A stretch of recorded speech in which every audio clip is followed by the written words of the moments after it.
OABeiros? Como é que estão vocês? Como é que está esse estudo de vocês? Beleza?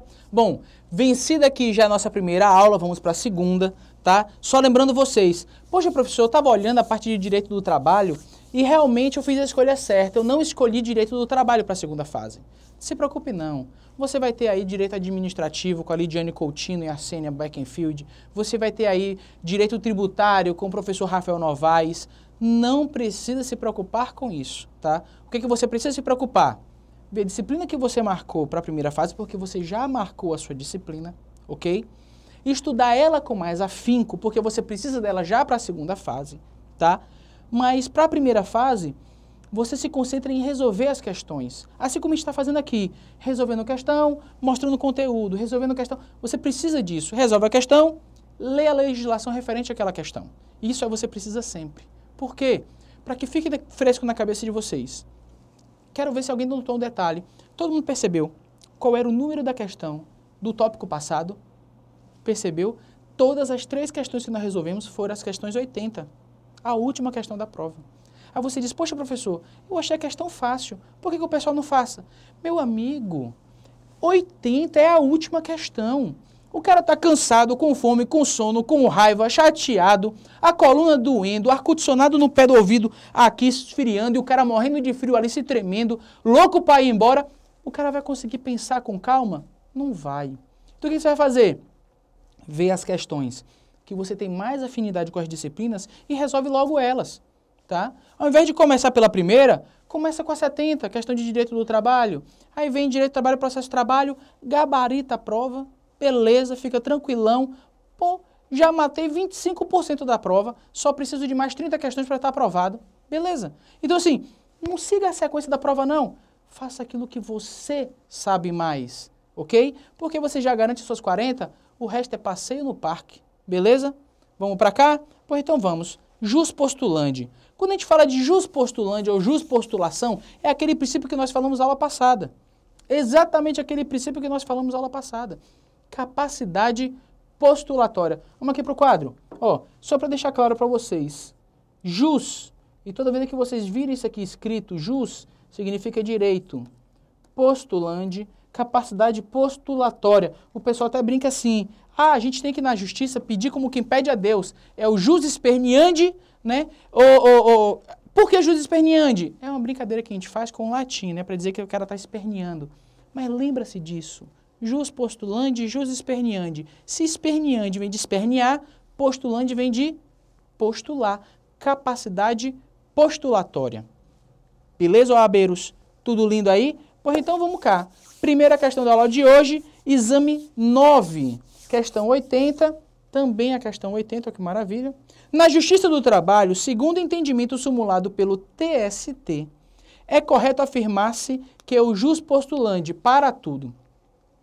Toda vida que você for pegar a prova de processo do trabalho, direito do trabalho ou qualquer outra prova, faça o que eu vou fazer agora. Vamos aqui para o quadro. Você vai lá na sua mão, pega uma das canetas e lá você vai ter uma caneta azul ou preta. Vamos botar aqui de caneta preta, tá certo? Só para ver que a dificuldade existe, mas vamos fazer. Você bota aqui, ó, entendimento simulado ou entendimento do TST. Veja que lá na prova você não vai poder levar uma caneta vermelha, ok? Não pode, tá? Por quê? Porque a OAB não quis. Tá, beleza, não quis, ok. O que é que eu faço? Marca de preto mesmo, mas risca. Deixa bem grifado para vocês. Por quê, professor? Porque os entendimentos do TST, às vezes, entram em choque com os entendimentos da CLT. Aí você diz, professor, eu já sei a resposta. Mas para quem? Porque dependendo de quem esteja perguntando, ou de quem esteja afirmando aquela resposta, a sua resposta pode estar certa ou estar errada. Vamos para cá. A questão quer saber, de acordo com o entendimento simulado pelo TST, ok? Vamos aqui para as alternativas. Letra A. Não se aplica a ação rescisória, a ação cautelar, o mandado de segurança e aos recursos de competência do TST. Letra B. Não tem mais aplicação na Justiça do Trabalho desde o advento da emenda constitucional número 45. Letra C.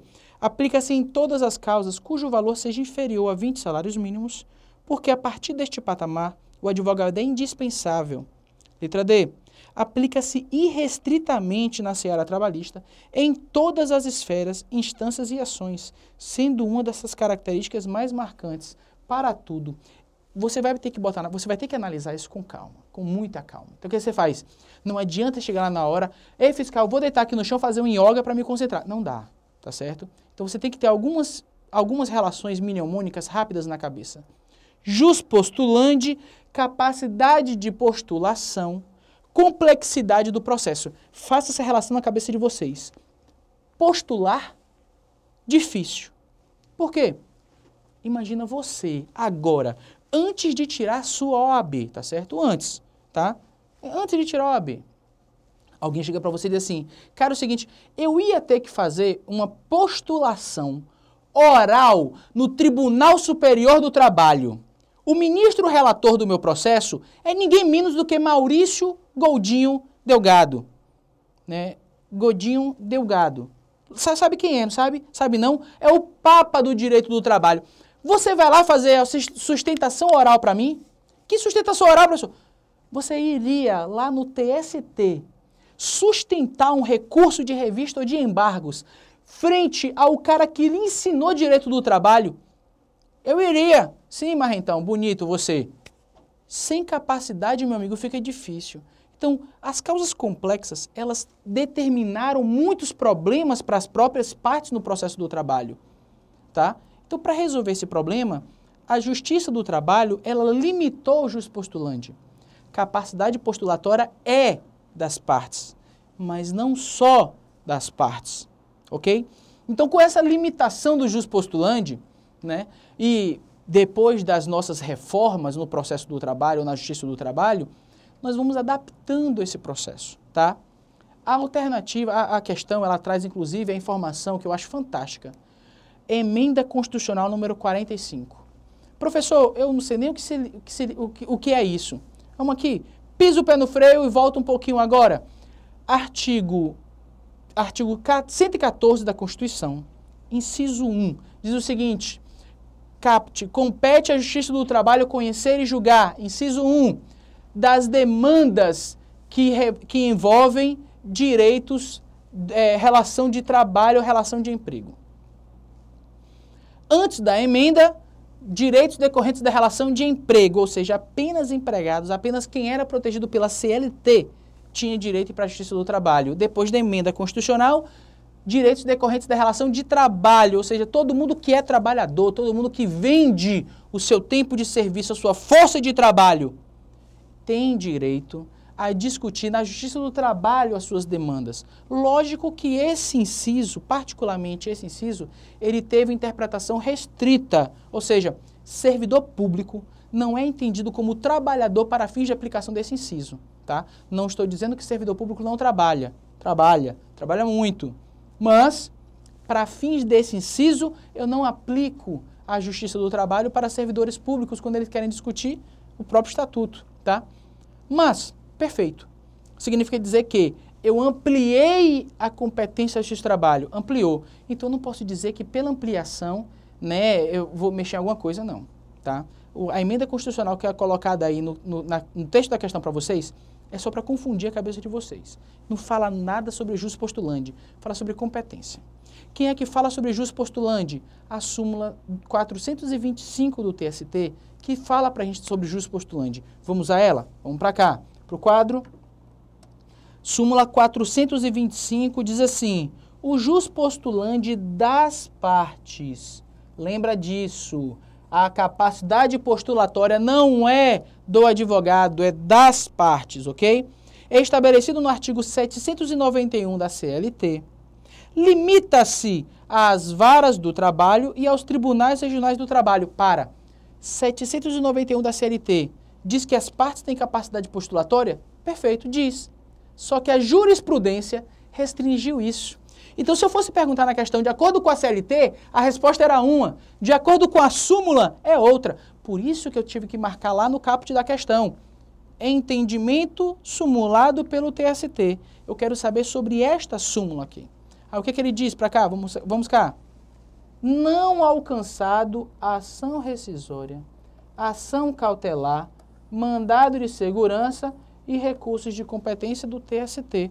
Olha que lindo, eu tenho aqui ação rescisória, ação cautelar, mandado de segurança, não tem jus postulante.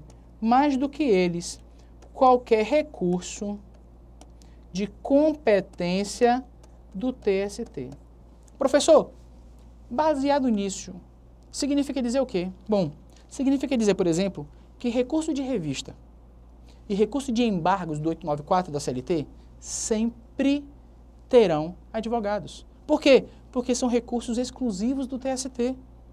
Olha que massa, uma pegadinha que você nunca mais vai cair na sua vida.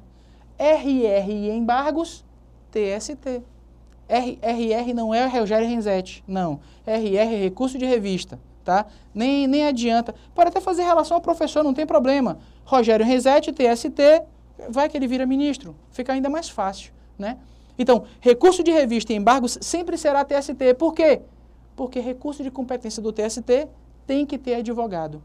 Mandado de segurança. Ora, o mandado de segurança ele pode ser protocolado no TRT, pode ser protocolado no TST, pode ser protocolado direto para as varas do trabalho, para os juízes do trabalho. Aí se eu botasse lá um mandado de segurança para o juiz do trabalho, você ia querer dizer o quê? Jus postulante das partes. Pá! Errado! O mandado de segurança, por ser uma causa um pouco mais complexa, por ter requisitos nas petições mais complexos, eu retirei a juspostulação das partes, dei a juspostulação para o advogado. A ação cautelar e a ação rescisória, do mesmo jeito, apenas pela complexidade. Aí vamos aqui para as questões, ou para a questão. Diz o seguinte, letra A, não se aplica a ação rescisória, ok. Não se aplica a ação cautelar, ok. Não se aplica ao mandado de segurança, ok. Não se aplica aos recursos de competência do TST. Valha, professor, é o texto da súmula. Olha, exatamente o texto da súmula. Não tem para onde ir, meus amigos. A prova ela pode até tentar complicar, mas se você estiver lendo a súmula, é dificílimo ela conseguir pegar em pegadinha. De novo, qual é o número da questão? Questão 80. Cuidado, pessoal. O processo do trabalho é a última prova que vocês fazem na OAB. Não vão deixar elas para o cansaço, não. Faz logo. Vamos cá. Né? Toda vida que falar em capacidade postulatória, lembre-se, a ação rescisória, a ação cautelar, mandado de segurança, que são ações que não tem na CLT.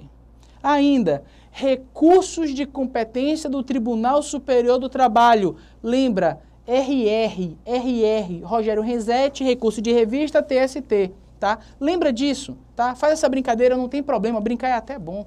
Porque na hora da brincadeira você nunca mais esquece. Não diz que criança só aprende besteira? Pois é, brincadeira a gente não esquece mais, tá? Recurso de revista, já que só existe no TST, será sempre com advogado.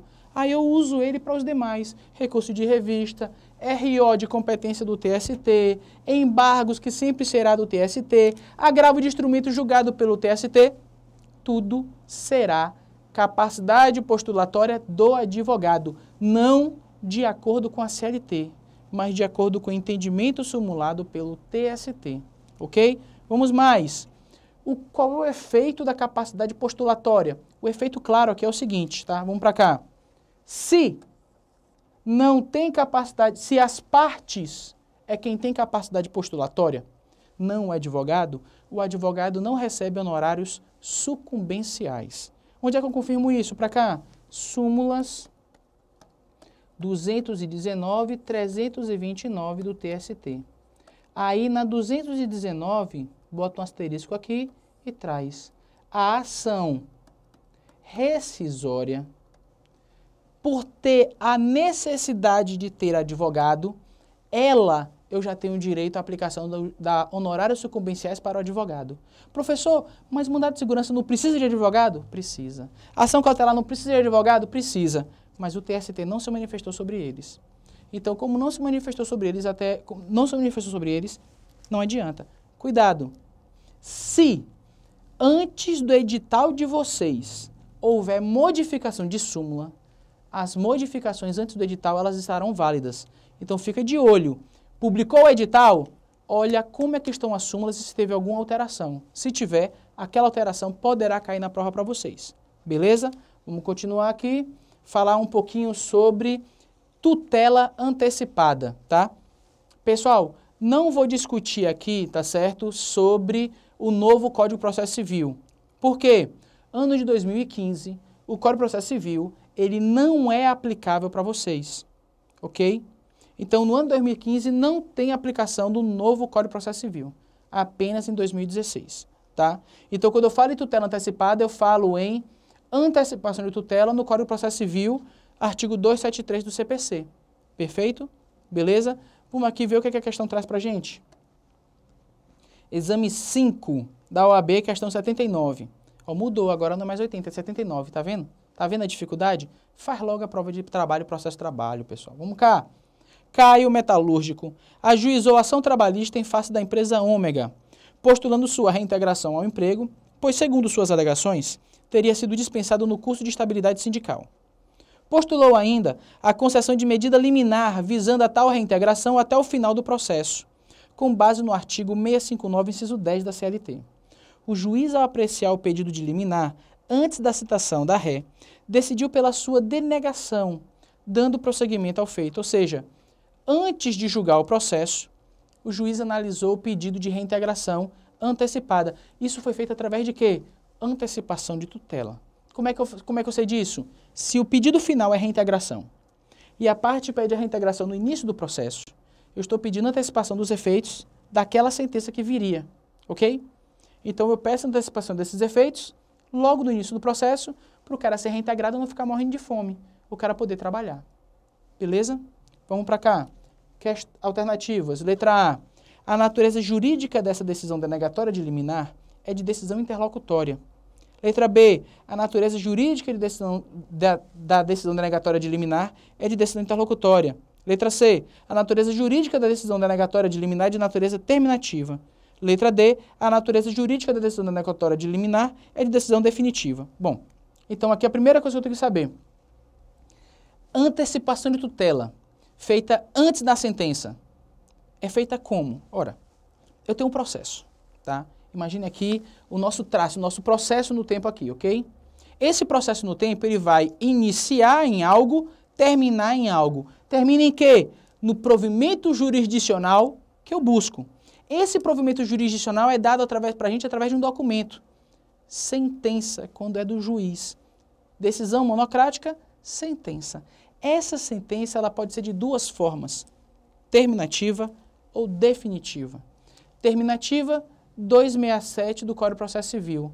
Definitiva, 269 do Código de Processo Civil. Tá? Por que, professor? No 267 do Código de Processo Civil, ele diz assim, 267 diz assim, será resolvido sem resolução de mérito, aí diz quando o processo será resolvido sem resolução de mérito. Terminativa, sem análise de mérito. Definitiva, com análise de mérito. Mas as duas, sentença. Mas, professor, o juiz analisou o mérito. Não, ele apenas analisou o pedido de antecipação de tutela. O que é antecipar tutela? É deferir um direito de forma liminar no início do processo. No início do processo não pode ser sentença, senão seria final do processo. Então eu tenho aqui uma decisão que não é sentença, nem terminativa, nem definitiva. De acordo com o artigo 893, parágrafo 1º da CLT, e de acordo com as normativas do CPC, o nome dessa decisão é decisão interlocutória, ok? Decisão interlocutória. A professora de processo, a professora Kelly de processo do trabalho, ela também vai falar basicamente dessa decisão. Principalmente quando falar, por exemplo, sobre as exceções de incompetência que podem ser decididas em antecipação, ou podem ser decididas por decisão interlocutória. Então veja, eu tenho o início do processo, o final do processo. Antes do final, eu decido no meio do processo, ou seja, na primeira audiência o juiz decide. Decisão interlocutória. Qual recurso cabível das decisões interlocutórias no processo do trabalho? Essa pergunta por si só é uma pegadinha. Abra sua CLT aí, eu espero. Vai lá, eu espero. Pronto, pegou? Artigo 893, parágrafo 1º. Eu espero você encontrar. Encontrou? Pronto. Lê para mim em voz alta, para eu ouvir. Vá, em voz alta. Captou aí? As decisões interlocutórias terão seu merecimento analisados do recurso da decisão, cabendo de imediato, não cabendo de imediato, recurso dessas decisões. Ou seja, eu posso recorrer das decisões interlocutórias? Posso, mas eu só posso recorrer quando essas decisões interlocutórias chegarem na sentença. O juiz defere no início do processo a reintegração. Eu tenho que esperar o processo todo bonitinho, ó, caladinho. Quando chegar no final do processo, o juiz diz, ó, você queria falar alguma coisa? Eu queria, mas já passou. O cara já está trabalhando mesmo, vou falar mais o quê?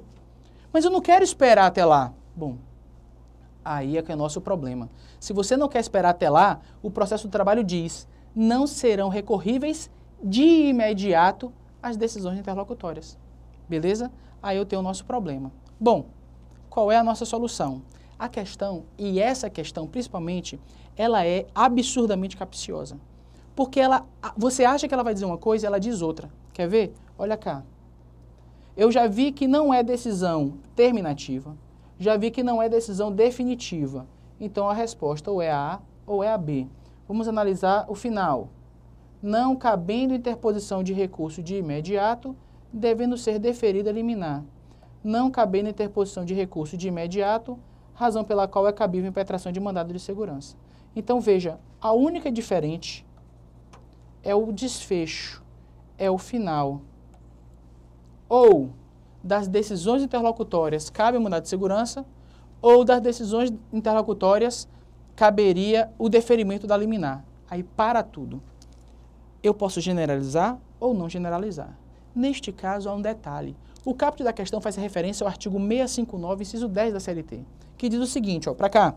Compete privativamente, não aos presidentes das juntas, aos juízes, além das que lhe forem conferidas neste título, ou seja, além das competências conferidas no título ou na própria CLT, inciso 9, conceder medida liminar até a decisão final do processo em reclamação trabalhista que visem a tornar sem efeito transferência. Inciso 10, conceder medida liminar até a decisão final do processo em reclamação trabalhista que visem reintegrar no processo dirigente sindical afastado, suspenso ou dispensado pelo empregador. Pessoal, a questão diz que o cara pede a reintegração liminar no processo baseado no artigo 659, inciso 10. Vamos para cá para a tela. Compete privativamente ao juiz conceder. Volta para mim agora. Eu vou fazer uma pergunta para vocês clara. Compete privativamente conceder. Isso é uma faculdade ou uma obrigação? Pergunta para tua esposa, ela vai saber a resposta facinho. Pessoal, se compete a você conceder, não é compete a você analisar o caso concreto para se você quiser. Não. Compete a você conceder, você tem que conceder. O juiz tem a obrigação de conceder antecipação de tutela. Quando eu peço por medida liminar, reintegração. Aí a questão, ela quebra as pernas da gente, porque a gente está acostumado a dizer o quê? Das decisões interlocutórias não cabe recurso próprio. Se não cabe recurso próprio, caberá mandado de segurança. A gente vai ver já já o porquê. Mas nessa questão é diferente. Cabe um mandado de segurança aqui? O problema é que caberia ao juiz ter deferido a medida. Não cabe recurso próprio porque é decisão interlocutória, certo nas duas. Então vamos cá. Vou marcar aqui de amarelo, tá certo? Aquilo que estava correto nas duas. A natureza jurídica, disse eu marcar texto, isso. A natureza jurídica da decisão denegatória de liminar é de decisão interlocutória, não cabendo interposição de recurso de imediato. A natureza jurídica da decisão denegatória de liminar é de decisão interlocutória, não cabendo interposição de recurso de imediato. As duas estão certas. Qual é que está a verdade? Devendo o juiz deferir a liminar. E qual é que está errada? Razão pela qual é cabível impetração mandado de segurança. Ora, por que está errada, professor? Tecnicamente falando, não há erro. Caberia mandado de segurança, sim. O problema é que o juiz não poderia ter negado. O juiz deveria ter deferido.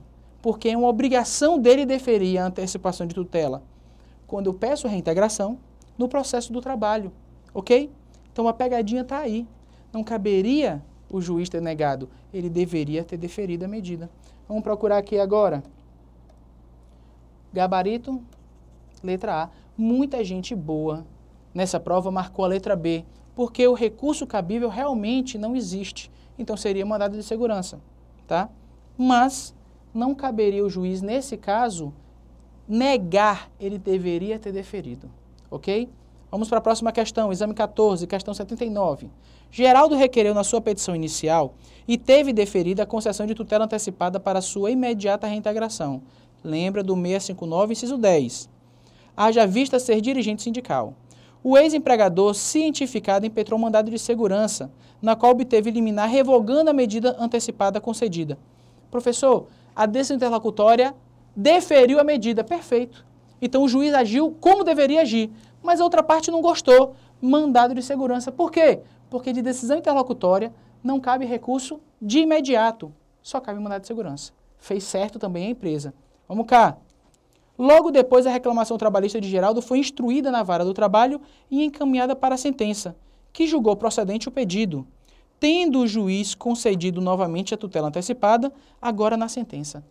Olha, às vezes parece confuso, mas não é, tá? O juiz deferiu reintegração no início do processo. A empresa não gostou daquilo, entrou com entrou com mandado de segurança no Tribunal Superior do Trabalho, no Tribunal Regional do Trabalho. Ok? Beleza? Ok. Aí o juiz, antes do mandado de segurança ser analisado, o juiz faz o quê? Julga o processo. Olha que massa. O juiz, para evitar que o mandado de segurança fosse julgado, ele julga o processo todo e já profere a sua sentença. O que acontece com o mandado de segurança? Já sacou onde é que vai chegar a resposta, né? Vamos para cá. Letra A.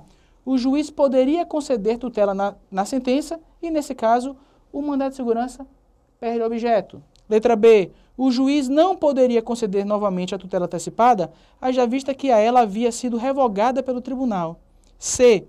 Se a tutela antecipada foi revogada, somente havendo autorização do TRT, ela poderia ser revigorada, de modo que o juiz subverteu a ordem processual vigente. Letra D. Poderá a parte ré impetrar novo mandado de segurança, agora contra a decisão na sentença. Faltou aqui, eu acho que essa parte aqui não está aparecendo legal para vocês, tá certo? Mas aqui tem dizendo o seguinte, né? Caberia novo mandado de segurança, só que agora contra a tutela antecipada deferida na sentença, tá? Veja, tutela antecipada na sentença. Da sentença tem recurso próprio? Tem. Então não cabe atacar a tutela antecipada na sentença por mandado de segurança. Vai ser pelo recurso da sentença. Então, a letra D, eu sei que a letra D está falsa e aqui houve uma loucura aqui, mas voltamos para o mesmo slide e está tudo lindo, então. Efeitos especiais à parte, né? Acontece, viu? A gente contrata George Spielberg e a Lucas Filmes para poder fazer os nossos slides, aí às vezes dá uma loucura dessa, tá? Mas vamos cá. A D está falsa. Se a decisão antecipada foi deferida, se a antecipação foi deferida na sentença, eu vou recorrer da sentença. Não é mandado de segurança, é recurso da sentença. Morreu a discussão aí. Na letra C diz o seguinte, quando é revogada pelo Tribunal Regional, eu preciso de autorização. Você já viu o juiz pedir autorização para alguém? Ou o juiz cumpre a lei, ou o juiz cumpre a sua vontade, tá? Lembra-se daquele detalhe, né? Juiz é Deus, né? A gente não teve essa brincadeira aqui por causa de condenação de uma policial de trânsito contra um juiz, dizendo que o juiz era Deus? Então, lembra, juiz é Deus, juiz não pede autorização. Ou ele cumpre porque a lei manda, que é superior a ele, ou ele faz o que ele quiser, ele não pede autorização. Letra C, falsa. Então, o nosso problema agora é ver o seguinte, ele poderia conceder na sentença ou não? O que é que o Tribunal Superior do Trabalho diz? Olha para cá, ó. Diante do quadro retratado, de acordo com o entendimento sumulado novamente pelo TST, eu não quero saber a lei, eu quero saber o TST. E o TST diz para mim o seguinte, súmula 414, tá?